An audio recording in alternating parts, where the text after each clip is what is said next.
did you grow up thinking that you were gonna maybe compete on a BMX bike? Yeah, what? I didn't know. I didn't really know. I just rode BMX every day. He always talks heavy about BMX bikes. That's all I did is ride BMX. Yeah. Like, my boy Ralph, like, I remember, like, because my dad, like, growing up, like, he was always trying to do shit to keep me out of trouble. Because, like, all my buddies, like, when I lived in Spring Valley, were all, like, gangbangers, or, like, some of them would ride BMX. Okay. And we'd always get all the essays to come out and ride with us. And sometimes they would get all pissed off, like, yo, like, Ralph needs to be out here with us, like, in the streets. And not playing. I'm like, he's having fun riding BMX. Like, you need to quit taking all of our boys. And, like, you're getting them hurt, you know? Yeah. And to me, it was just fun. And I just wanted to share it with everyone that was around me. Like, we would ride from Spring Valley to Bonita to go ride BMX trails out there all the time. We would cut through like the Spring Valley swap meet to go through like the whole wash out there. Or we would ride the Mission trails, or even when I lived in Santee, we would ride the Hall Mole to go ride trails, El Cajon. Like we would go everywhere. We'd jump on the trolley. Like it was just easy for me to go have fun on my BMX bike. I loved it. I loved anything with wheels growing up. That's so dope. That's how we have a JAXXON podcast Discord, and people constantly ask questions and they want to know the behind the scenes of the athletes. Yeah. We use it for MMA, skate, moto surf. Yeah. One of the biggest questions is, what's your thoughts on BMX being in the Olympics?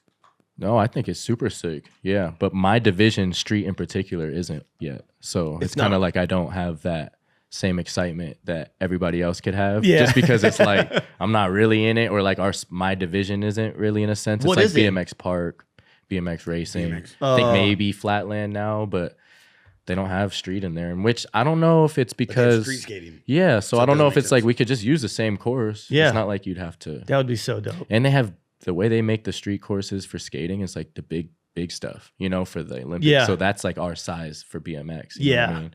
It's hard to kind of like when we go to these plazas, it's hard sometimes how small stuff is. Because you guys are sharing the course. Yeah. It kind of changed the riding of like BMX street today to be able to adapt to ride these like small plazas that are like built all around California now. It's like I grew up on wooden ramps like Claremont, like you're saying, dirt jumps, this and that. Now, if you're a kid, it's probably boring if you're trying to ride a street plaza and you're not that good, because how are you gonna like jump on that rail? You have to adapt to those kind of skills to like technically ride small, different, you know what I mean? Small ledges and small rails. So I don't know. Yeah, it's crazy. What about the environment of like X Games and action sports? Do you feel like the progression is where it needs to be going right now with like the rebrand of X Games and their new events and all that? I mean, I hope that's like, that's the whole goal, is to like, you know, revamp it. But the feeling I had when I was younger, it's hard to kind of like recapture that. I think it's a time that it fit so well into what, you know, the public was interested in. And now people have seen a backflip,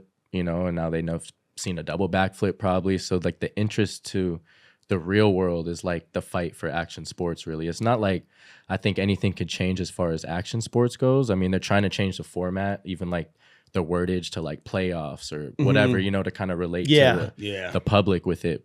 But those are like the minor adjustments that I don't know if it's going to really work, because I think people see it all the time on their phone. Like they see, if they want to see something sick, it's different. I used to have to wait till Sunday or Saturday to see Twitch, you know what I mean? Ride and do a flip. So it's I think crazy. It's instant gratification right now. Like I want to see it now. And even watching your YouTube, like I can see what you were up to, or see Axel's session. Like I have a way more in tune, like who you are as a person, than to have to wait. Yeah. So like I think that is what kills that off a little bit too. But the competition side is always a competition. As long as you got the right athletes and they're competing, I think people are always interested in first and last place and how that pans out.